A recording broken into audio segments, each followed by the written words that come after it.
There we go. So good afternoon, everyone. My name is Kelly Lee, and I'm a career counselor here at the UC Berkeley Career Center, and I'm also the pre-law advisor as well. So we created this event to help you see, what possibilities are available to you after you graduate from Cal as a political science major.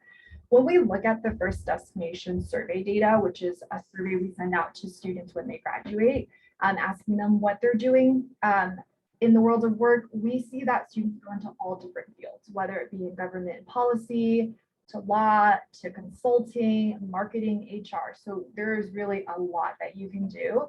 And with the 4 panelists we've invited here today, we hope to show you a small sample of what's possible for you. So let's go ahead and introduce our panelists. I'm going to start with Nabil, go to Tanya, Raina, and Holly. If you could introduce yourself and tell us about your career journey so far, that would be great. Hi, everyone. My name is Nabil. My career journey was a little interesting. I graduated in 2021. I was accepted into the Cal and SAC Fellowship Program at UC Berkeley. I then moved to SAC, had an in-person internship. I was the only one who had an in-person internship in the entire program. And I interned for the Lieutenant Governor's office, which was a really great experience, and having really great connections with the staff there. It was really also a really cool part of it was during the Gavin Newsom recall, the Lieutenant Governor is in charge of like signing that declaration and setting the date for the recall. And I was in the room with like the entire staff, like as an intern, just like seeing that whole process play out, which was really cool and kind of like solidified my like kind of my desire to be in government and policymaking.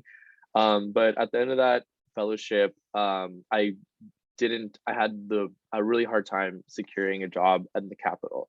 It was really difficult. I got waitlisted for the Capitol Fellows program there. I moved back home in the Bay Area and was just applying. And finally I applied to a political consulting firm that ended up being where I'm working at right now at KMM Strategies. And I've been here ever since, and I have never worked in campaigns before this. I've never interned for campaigns and at all. So it was really kind of tough to get used to it, but I ended up really liking it and kind of seeing myself in this role for the foreseeable future.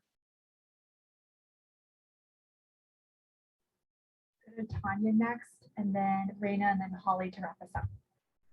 Great, thank you. First of all, thank you so much to the Political Science Department for putting this together and to Kelly for organizing this. My name is Tanya Mahodwar. I'm currently a research associate at California Environmental Associates Consulting, which is a small consulting firm based in the Bay Area that works with a lot of nonprofits, foundations, and businesses on their environmental conservation programming. And I think similar to Nabil, my journey to get to this particular position was kind of an interesting one, just because I experienced senior year at home because of the pandemic, and I was really unsure about where I would end up after graduating. So I applied to a lot of public service oriented fellowships. I ended up getting accepted into something called Govern for America, which is a similar program to Teach for America. I think the only difference is you serve in a public office as opposed to a classroom. And I would highly recommend it for those of you that are interested in that kind of opportunity. And at the same time, I was also applying to a lot of different types of jobs in management consulting, but more with the focus on social impact, sustainable development, and conservation, because I'm minored in conservation and resource studies.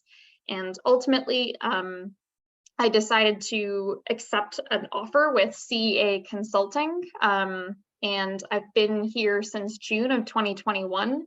And broadly have just been working on, reports on research focused on conservation, environmental justice, diversity and inclusion in conservation. And it's been a really wonderful experience so far, but I'm looking forward to discussing it more with all of you.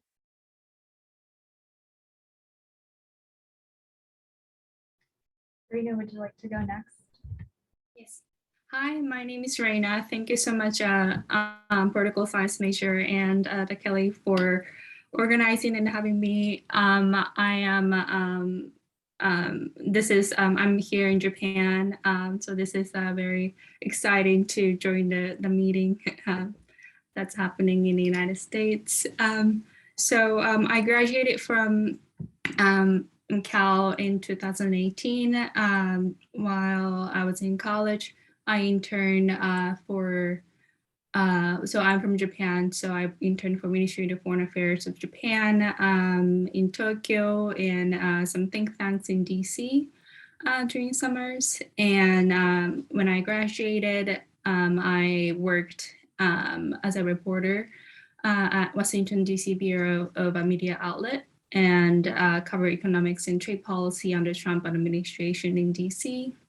And so I was working with a student visa, so it's called OPT. So it's once it expired, I moved to Singapore and joined Twitter for its legal policy team. So I was working with law enforcement agencies and government agencies around the world.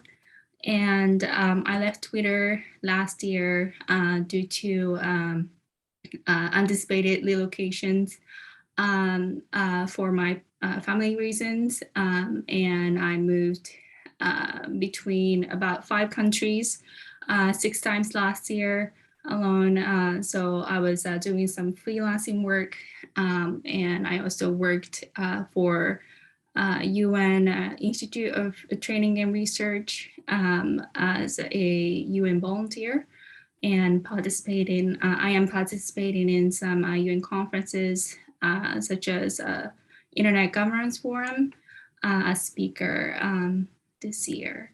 So that's my introduction. Thank you so much for having me. Yes, thank you guys for having all of us. It's very interesting, all of the stuff you guys said. So now I also kind of wish I were listening in on the panel. I'm glad I get to be here. So I am a recent graduate of Cal. I just graduated this spring. I saved my very last semester at Cal until UCDC was in person. So I actually had a break during the pandemic. I'm not a big fan of online classes personally. I do much better in person. So most recently I was interning with the National Disability Rights Network while in the UCDC program. They're fantastic. They do a lot of work across all 50 states, and they do have a voting kind of team that works with all of the individual network participants. So that was really, really enjoyable. I highly recommend UCDC if you guys are considering that. But prior to my time at Cal and during my time at Cal, I did work campaigns. I started that as a volunteer, and then it seemed not undoable. It's kind of like learn this data program sort of thing, which if you're at Cal, you'll end up doing some kind of data class. I'd always highly recommend that. It was very, very helpful. But so I worked my way up from volunteering to being an organizer. Now I manage campaigns. I did take the primary cycle off because I was doing my last semester, but I expect I'll be doing something again for November because it's an election year. In terms of campaign work, it is more on again, off again than some of the jobs that have been mentioned. So if that's something you're considering, you will want to know that like it's cyclical in many ways. If you're working campaigns, you may jump states to work off seasons, things like that. I've worked in Iowa and Florida as well previously. So that's just a little bit about me. Thanks again. Awesome. Thank you all for sharing. I think you're all doing such interesting work, and I'd love to dig a little bit deeper in our conversation. You know, a lot of times when I talk to students about post-Cal employment, they're thinking about the skills they need to be building now for those future roles. So I'd love to hear a little bit from all of you about what skills are most critical to success in your current role and field. And, you know, we talk a lot about the career readiness competencies, and for our students here, I'm going to put that in the chat. These are the top 8 skills that employers commonly say that they want students to have, regardless of industry. So as you think about the year ahead and what activities you want to be a part of, I definitely recommend referencing that. Let's start with this question. Let's start with Tanya and then go to Reina. Great, thank you. Yeah, I mean, I think broadly, you know, people talk about hard competencies and soft competencies, but I think they're all equally important, and it's just about recognizing what your own strengths and interests are. In my role, I think to be successful, one, I think communication is critical. So if you're able to verbally communicate or you're a strong writer, I think that that's going to take you very far. Also having experience with project management, using different types of softwares to keep track of deadlines. Those are things that I think are really helpful when it comes to more task-oriented positions. But I also think that there are certain things that are more content related. So, you know, are you able to look at a data or graph and tell me what I need to know? You know, do you have data analysis skills? Do you have data visualization skills? Can you use softwares like R or Tableau or Stata? Do you know your way around an Excel spreadsheet? Do you know your way around a PowerPoint? I think those are all different types of softwares that are really critical to be able to communicate your point effectively. And in addition to that, I think just with the sheer amount of reading that I have to do for my job, being able to read very dense, very academic pieces of literature and kind of distill down like the important ideas and then communicate that to an audience that may not have, you know, the sharpest understanding of the issue is very helpful, especially when you're working with very diverse stakeholders. So I think that's what I would say has been, you know, the most critical, at least in my role. Rena, I'd love to hear your thoughts on this question. Hi. Yes, so in terms of hard skills, I would say I raised three. First of all, the foreign language skills, it has been very useful to me. For me, it's Japanese is my main native tongue, and a little bit of Chinese and Korean, as well as research skills and analytical skills that are have been very, very useful for my current and previous roles, and especially as a non-US citizen competing against those who don't require visa sponsorship in the United States to get a job in the landing a job after college in the States. I needed to find my leverage and basically like unfair advantage. And to me, that was my native tongue and regional specialty knowledge. So yeah, and then in terms of soft skills, there'll be a critical thinking, problem solving, and more importantly, ability to work effectively in the team. So that has been very critical, and then especially working in the team from various cultural background.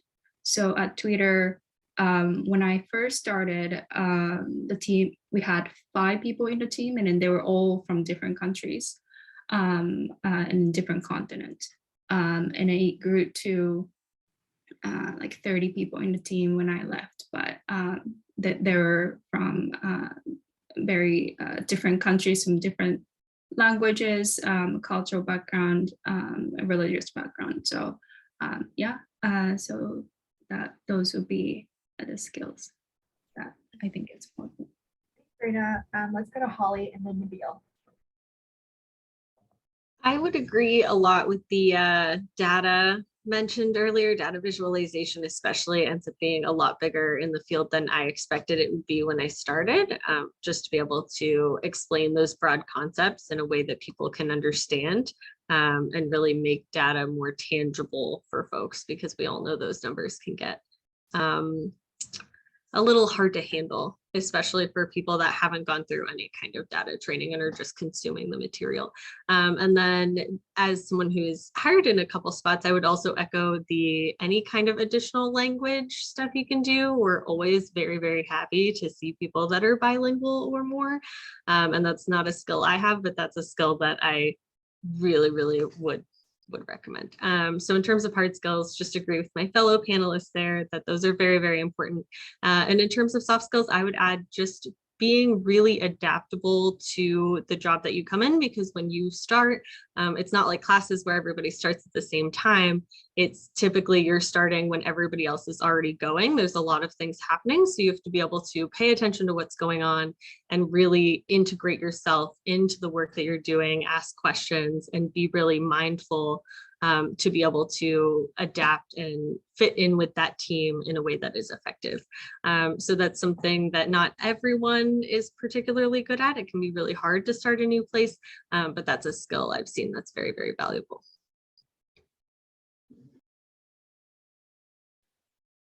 Yeah, I think I echo a lot of what Tanya said. Like very briefly, I think project management, being able to thrive in a fast-paced environment. A couple programs that we use is a PDI and Smart Van. They're for political campaigns. Being able to like cut turf and like know the number of doors you want to knock on. You want to be able to filter out the demographics and the what party you're hitting and stuff like that. Is like pretty useful, but those are like pretty much like, yeah, you should be trained on those, but like you pretty much are gonna learn it best by like having the hands-on training and like actually playing with it. But besides that, I think yeah, just echoing what everyone said, it does not hurt to have those kind of data programs like under your tool belt. And honestly, like just being able to like being a little bit more, first being a soft skill is like being very humble when you like get into this role, because I joined a very small team at my firm and all of them have like 10, 15, 20 years of experience running political campaigns, and I've never ran one myself.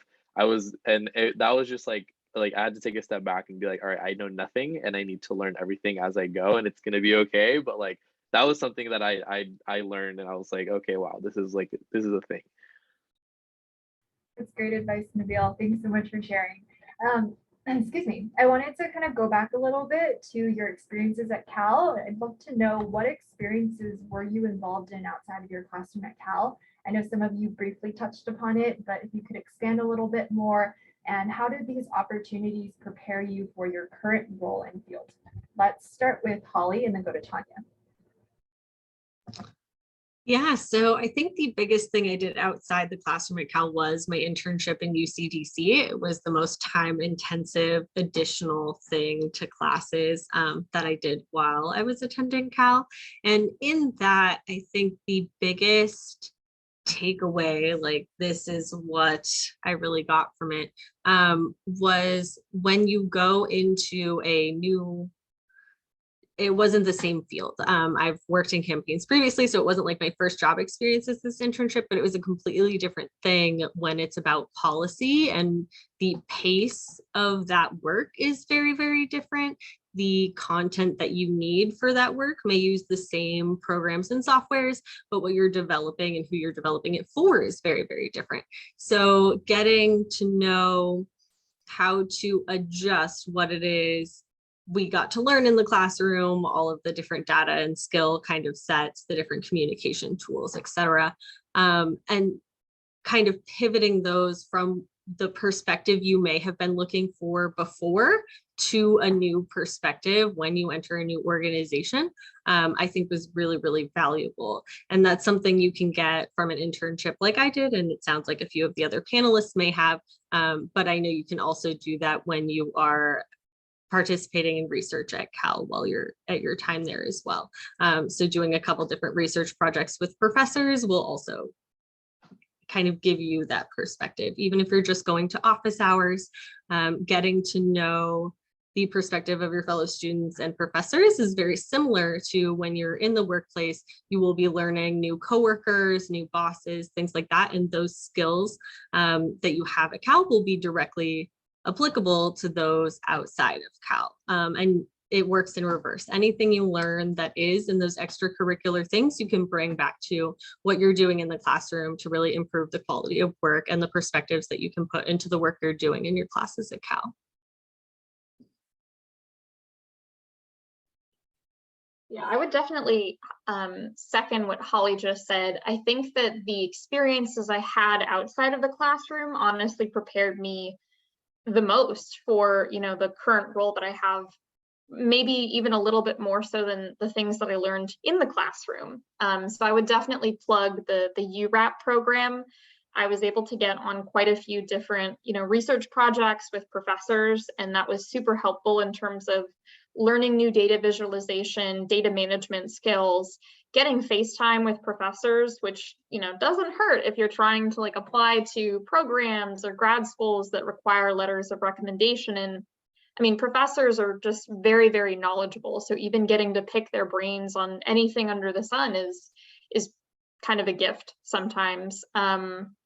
But aside from research, I think the extracurricular activities I was involved with at Cal were very valuable, not just because it provided me with, a social community and some of the best friends that, I'm ever going to have, but it also taught me a lot about relationship management, public speaking, project management. I was involved in the mock trial team at Berkeley for a little bit, and that taught me a lot about public speaking, about writing, about strategy. And I was also involved in the Berkeley Forum, which would plug because they put on a lot of really great events. But I got the chance to really sharpen my leadership skills, my project management skills, how to build relationships with people that I work with, and how to collaborate effectively, productively, and equitably with people.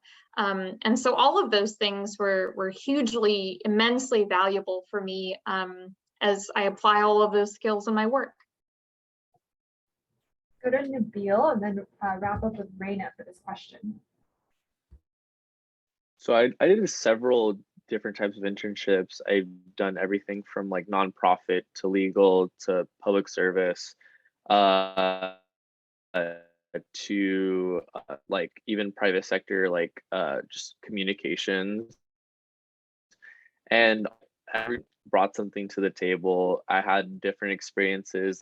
In my legal internship, I did a lot of one-on-ones, filling out a lot of domestic violence restraining orders with these victims of domestic violence, which, when I'm talking about, certain issues with a candidate and writing about, filling out questionnaires or writing more marketing type of materials, I have that kind of sense of being sensitive about certain topics. And for instance, we have a candidate who who struggled with substance abuse and stuff like that. So I know how to talk to them about these certain issues and grasp their understanding and being able to market that, whether if it's on a legal document, filling out their experience from the court order that they're asking for, or if we're writing about their biography on their website. So there's you could take a little bit of everything, and I think but I have another perspective where it's nothing is going to prepare you for when your boss is going to ask you of 10 to 15 things that week, and it's your second or third month in the job, and they're pushing you a little bit more and more and more because you're getting used to the role. I think those types of things are you have to just tackle it head first. And I think something that I loved during my internships is always asking for help. I still ask for help. I've been in my role for 7 or 8 months, and I still ask for help. I'm a little bit more acquainted with it, but the thing that I take away from my internships is not shying away from asking your bosses or your managers for help, and they'll respect you.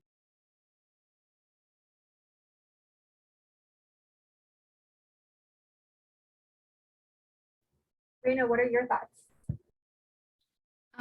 So I completely agree with Holly and Tanya. So it was to me Europe and UCDC.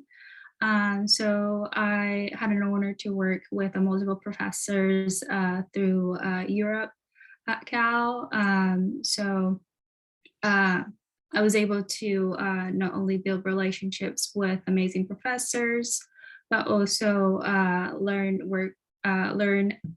to work in a team and time management, and explored my academic interest through projects. And I also participated in UCDC. So internship through UCDC was extremely valuable. I worked at a think tank called Council on Foreign Relations. And so I was able to participate in a lot of networking and all sorts of professional events. And yeah, thanks to a geographical advantage in DC. And so my first job actually in media was through an introduction by a contact that I made at a networking event in DC.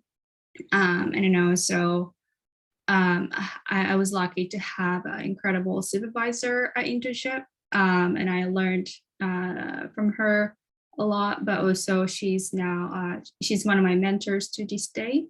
Those are the two most valuable opportunities that I had that prepared me professionally.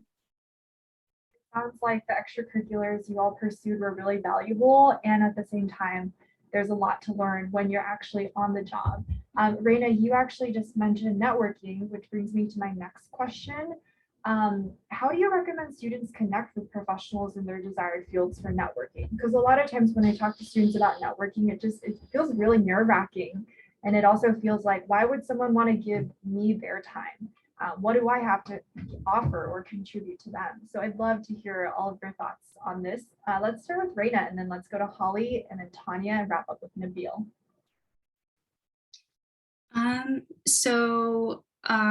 For me, yeah, I'm quite shy.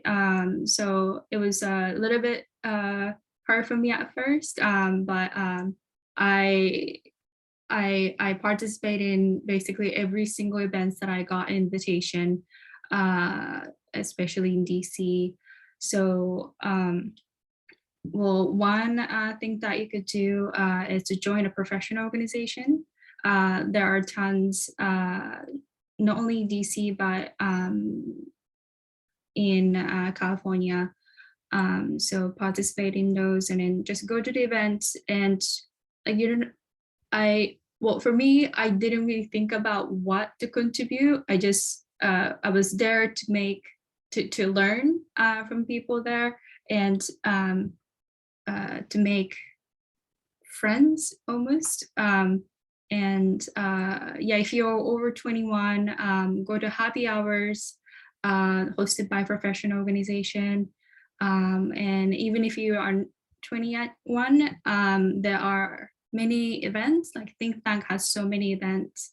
Go there, participate, ask good questions. And yeah, so those are the things that you could do. And yeah, so one thing,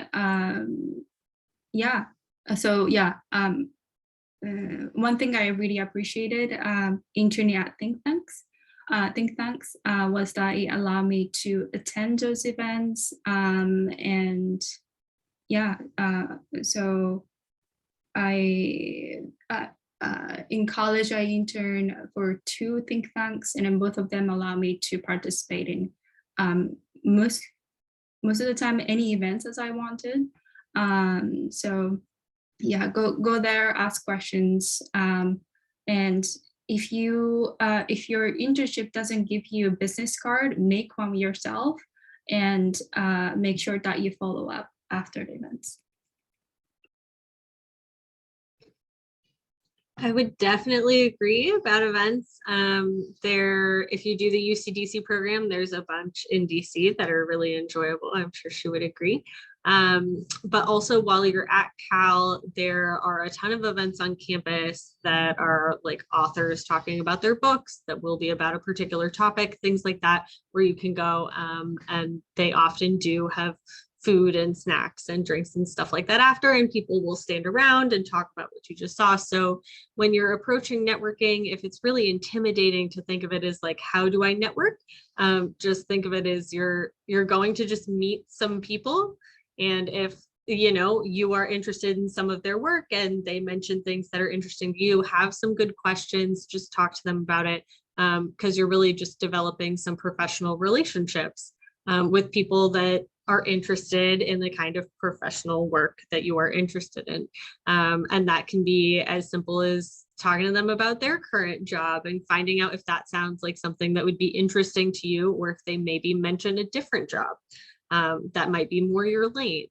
Maybe they'll say, oh, you sound like you would do XYZ. That gives you something that later when you're job searching, it's another title of something you might be interested in, right? So when you're talking to people, even if the first person you talk to isn't someone you're going to be friends with your whole life, they're going to become your mentor, you're going to network with them, they may tell you some information that can help guide you in later conversations to have both better questions and kind of a more productive direction when you're meeting people to kind of further your professional relationships.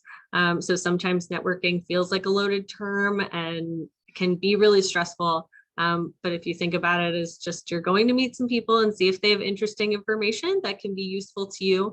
And if you stay in touch, that's fantastic. If you really like someone, I would also agree, follow up. That's really good. Send them an email, give them a call, something like that. But don't pressure yourself to, when you go to network, remember every single person and follow up with all the 30 people you might talk to. Follow up with the people that really felt like they gave you valuable insight and that you would genuinely be interested in talking with more. So it's okay to be a little bit choosy. It's okay to leave an event and decide that you don't want to follow up with anybody from that particular event. That's totally okay. Don't have to pressure yourself as much on networking. And you can kind of take a step back when you graduate, when you're, making a professional circle, and fill it with people that you do feel like will be valuable to you to have that connection, not just anybody because they were there. And that's totally okay. Yeah, I would definitely agree with everything that's already been said. I think, I definitely want to name that there's a certain imposter syndrome that folks have when they go to networking events, and that tends to affect, women and people of color. And, it can be really nerve-wracking. It can feel transactional. It can feel anxiety-inducing. But I think what really helps me is just remembering that it's not about, like, you don't network to get a job, you network to get to know people.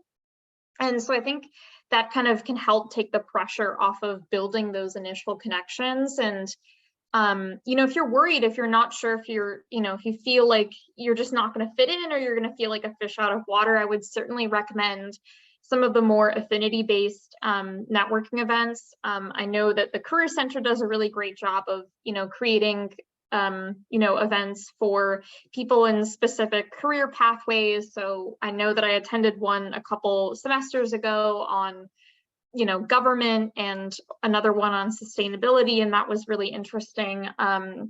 And a lot of the professionally focused clubs on campus do more of the identity-based, networking spaces. So they'll have, women in finance networking lunches, or, people of color involved in conservation, and all those things can actually really help you build meaningful relationships, not just with, supervisors, potential bosses, but also with peers. And that's always a really great relationship to build. Yeah, and I think I would also say, don't be afraid to also reach out to professors, because I think a lot of them have a lot of really great ideas about places to reach out to in terms of ideas of good places to work at if you have a particular interest. And I would also say, don't be afraid to use, LinkedIn. I, in the past, have used it if I found someone who was working in a particular field or doing a particular role that I thought was really interesting. I would just kind of look at, like, okay, like, what were the things that they did in college that helped them get there? And if I'm feeling particularly bold, sometimes I'll even message them. And I know that the Career Center has a lot of really helpful guidance on how to do that. So that's what I would advise.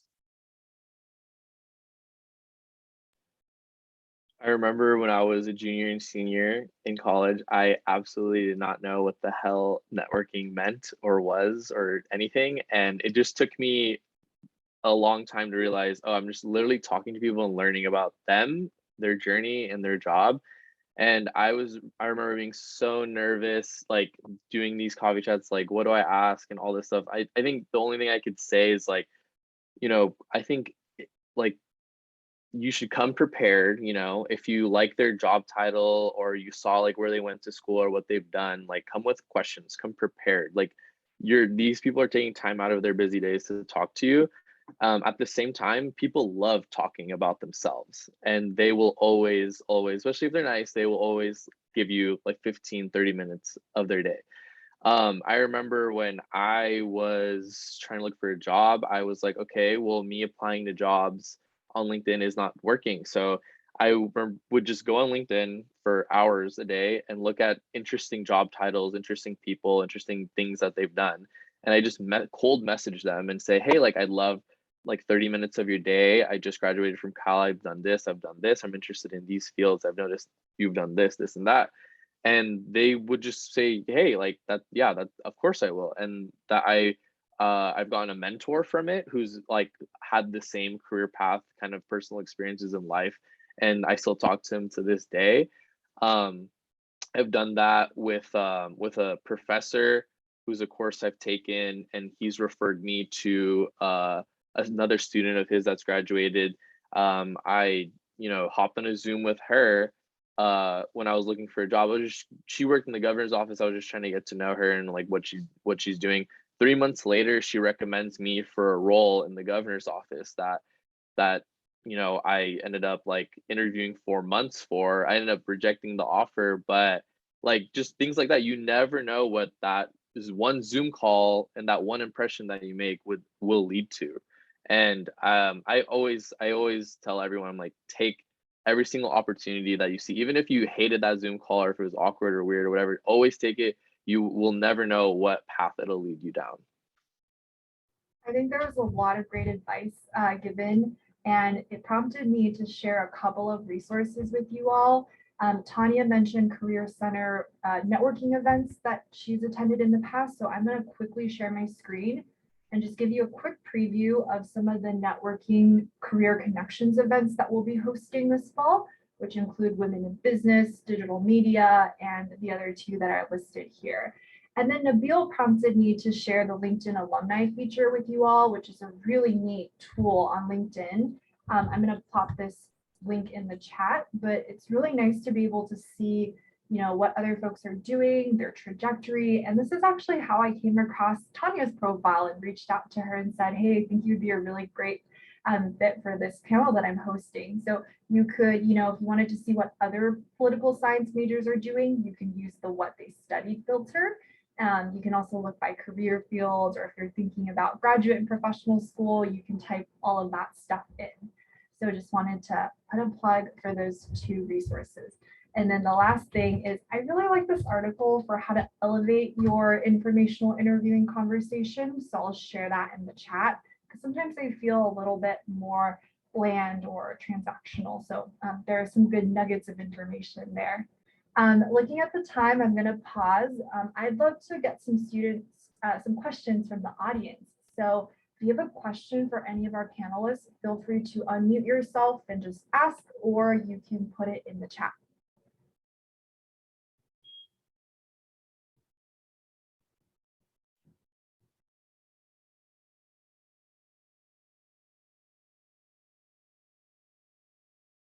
While we wait for the student questions to trickle in, I'm going to ask our panelists, were there any courses at Cal that really helped you develop knowledge that is applicable for your current role?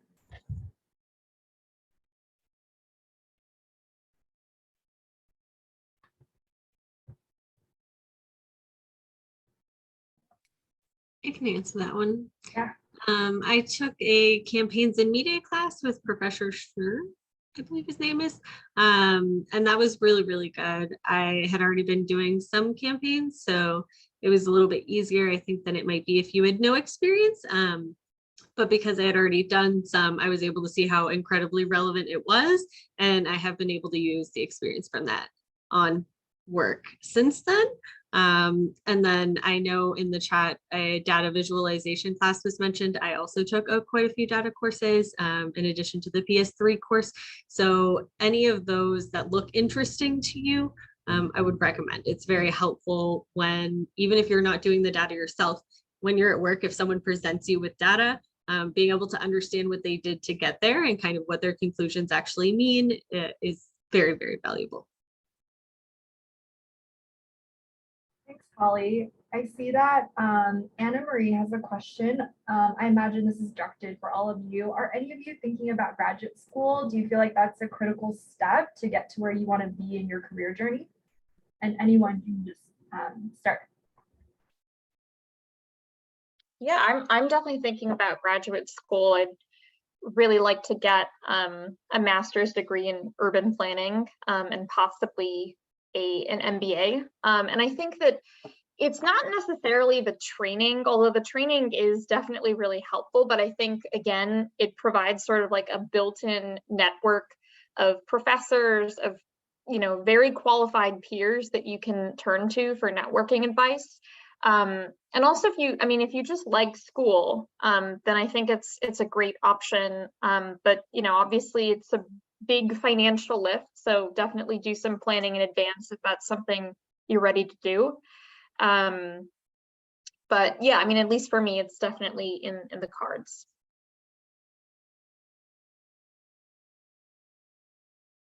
I see that Ariana has a question. How do you get past a job posting that specifies years of experience preferred? Should you still apply if you're under that year count? And how can you elevate yourself as a competitive candidate for that role?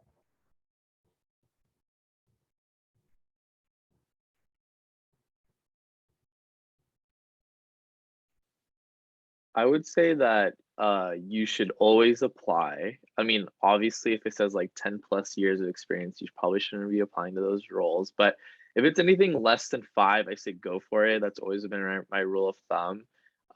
Just because you never know what could happen. They could be impressed by an internship and what you've done in that internship. If you could present something from like something that you've done in that role. If in terms of like elevating yourself, I'd say like apply and then like, you know, shoot them in like an email or something, a message. Always send them something after an interview following up.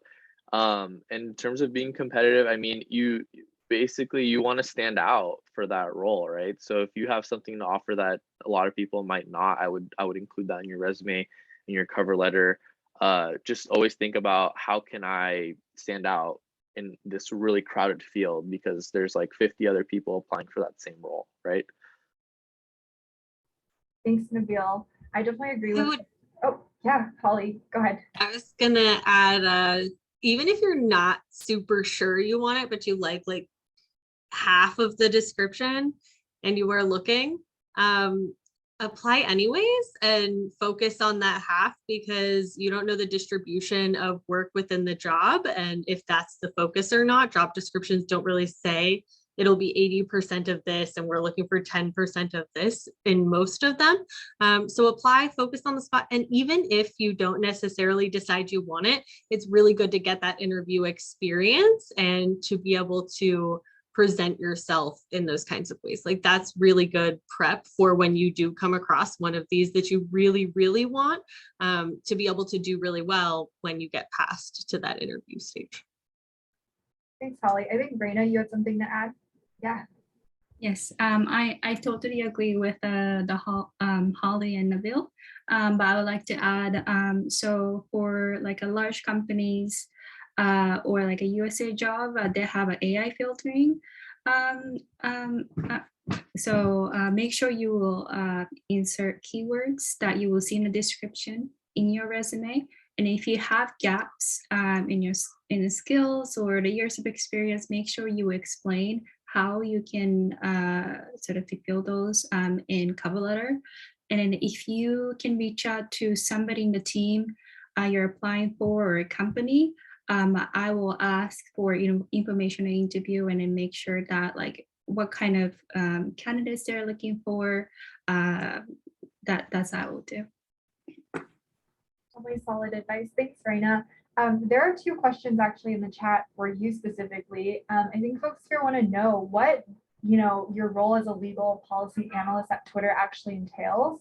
And there's some concern that these roles require you to be in law school. So can you speak a little bit more about that position and how you got there?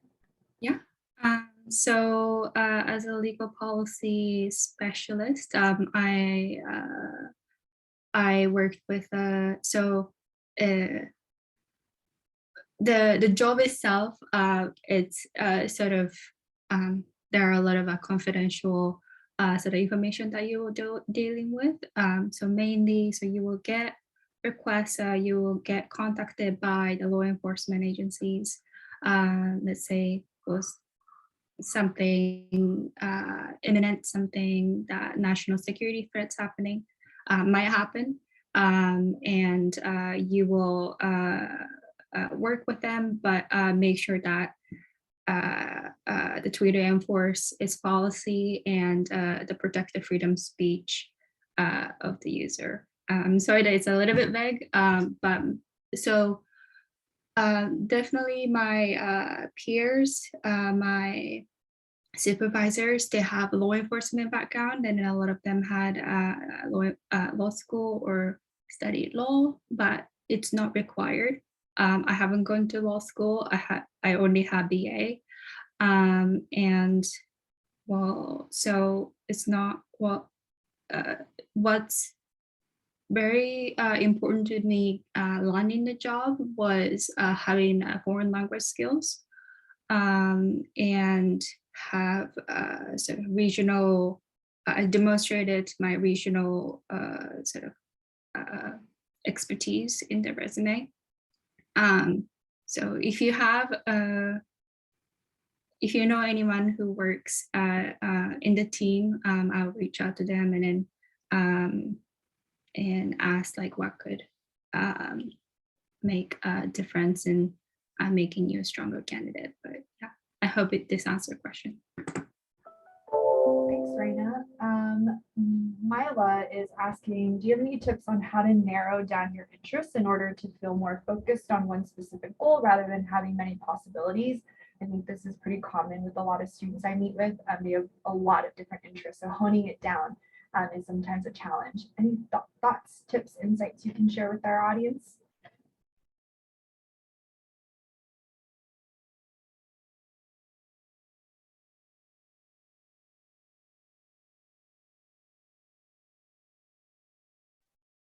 It's definitely not easy. I think the best way to be able to narrow down your interests is to be able to delve like a little bit into each of those and see, just because you're interested in a thing doesn't mean you would necessarily like the job that is related to that thing, or maybe you like a different area of that thing. And you don't really know that until you get a little more insight into what it's like to work not only in the field generally, but with whatever that issue is more specifically. So an example might be that I sleep better at night knowing people are not hungry. I like any kind of like food giveaway, sort of meet basic needs sort of initiative. Those are really, really interesting to me. I really care about that issue. I'd like people to eat. I like eating. Everybody eats. That's a big thing, right? But that doesn't mean that I necessarily really like the work or do good work in kitchens to help people eat. I am a terrible cook. I should not be in that area of that issue, right? But I could work in a planning, coordination, you know, some sort of event management related to that, right? So what you want to do is, with whatever issue you're interested in, you'll have a skill set. And when you're looking on LinkedIn or when you're talking to people, finding, especially having like those informational interviews with like people who work in organizations related to that issue can give you kind of an idea of the work culture within that area. Campaign culture is notoriously bad. We work really, really long hours. Your bosses will ask you to do stuff off the clock. Like, it was not good. I ended up working in that because I can tell people to go home and I can kind of make adjustments. I decided to stay in that despite these obvious issues. right? And you won't know those things until you've gone and talked to someone who's worked in them. And you have to decide for yourself if the challenges you will face within your field in that issue when doing that work will be something that you can live with, that you can overcome, that you want to put your effort every single day when you go to work, potentially dealing with, or if you want to be in a slightly different issue, will change your experience of your job. So when you're trying to narrow down, like, I have all these interests, where do I go with it? I would say your best bet is to go talk to people who are doing something in that area already, as close as you can to your area of interest in particular areas, and just find out what their job is like. Get a head start on that networking. Figure out if, when they describe their daily job, what it is they're doing and the results and benefits that they see from it, how it impacts their lives, if that is something that you would be interested in doing, or that you could do potentially a little bit differently, that you can take some, leave some, about what it is going on in that area, right? If maybe you would work in the area, not with that company, but in some other area, those are things you're really going to have to feel out and take some time with.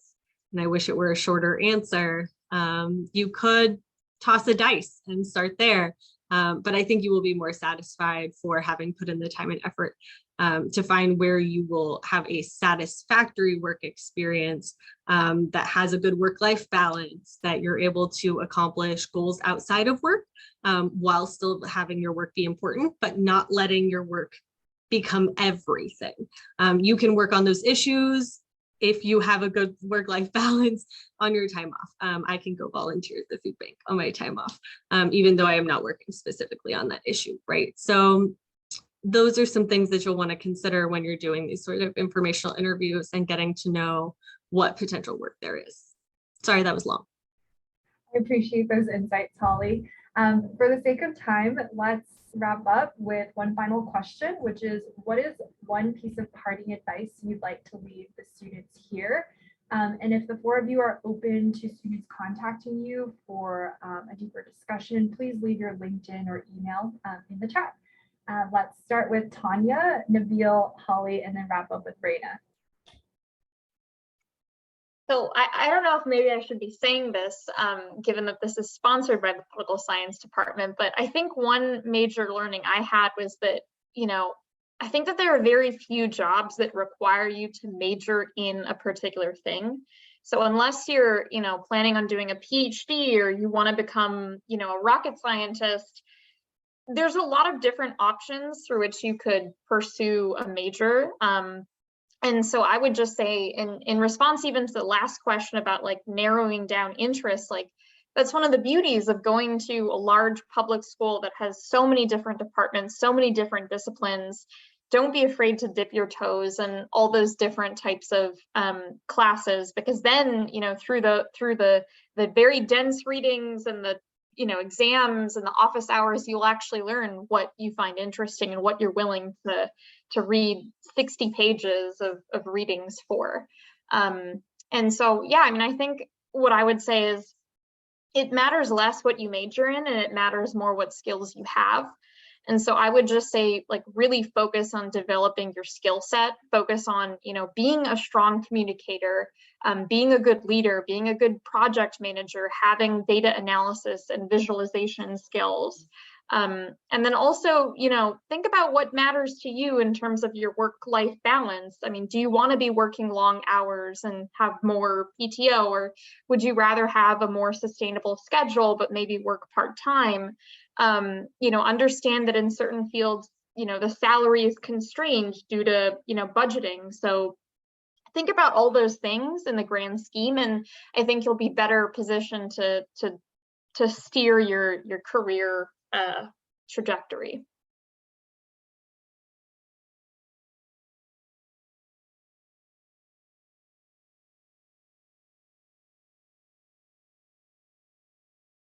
Nabil, I think you're up. I forgot the order, but let's just do Nabil. Sorry. And Raina. No, you're good. Yeah, I think you guys should, everyone attending this call should connect with Tanya, Reina, Holly, and myself right after this on LinkedIn. And you should email us and have a one-on-one, or maybe I live in San Francisco, so you should get a coffee with me and ask me questions about campaign life to see if you like political consulting in campaigns, and do the same for everyone else.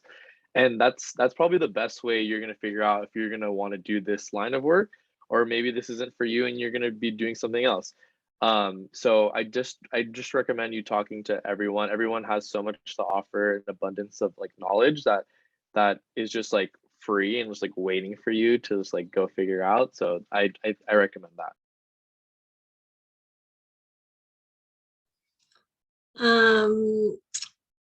Parting advice. No matter where you work, I would say keep track of your wages and your time cards, at least for a good couple months after you start. I recommend doing it the whole time. Wage theft is a way bigger thing than you think it is. Your individual boss may be great. They may not be intending to do that. They may or may not have any control of if that happens. So when you're going out to work, you want to make sure that you are aware of what labor laws apply to you, and that you make sure that you have some personal boundaries for those. It is no fun to go to the National Labor Board and spend months trying to get wages you've earned. And with that, if you're looking at jobs, there's W-2, there's 1099, there's other different classifications, especially if you have visas or different things. So keep an eye out for that, because as W-2, you're going to get different wages and benefits and different things that are included in that than if you're a 1099 come different tax seasons. So when you start looking at jobs, might be a little bit overwhelming, but keep an eye out for if the pay is categorized a different way, and make sure that you are getting all that you are entitled to, because you guys worked very hard. You go through so many interviews, you're at a job, and they should be paying you what you are worth and what they have agreed to for the time that you are there. So it's annoying when you're working a place you really like it, you don't want to have to do it, but I would highly recommend it. So I'll keep it short. So I'll say strategic, and know your leverage and network. Those are the 3 things. Well, that's a wrap for today. I wanted to thank Nabil, Tanya, Holly, and Reina for being here, sharing their time and insights with our audience. And I'd also really like to thank Suzanne and Efrat for co-hosting this event with me and with the Career Center. If you need to, feel free to grab the links, the LinkedIn links and emails. And thanks so much for being here. Have a great afternoon. Bye, everyone. Thank you. Thank you to our wonderful Thank you, everyone. panelists. Bye. Thank you. Thank you. Thanks, everybody and students.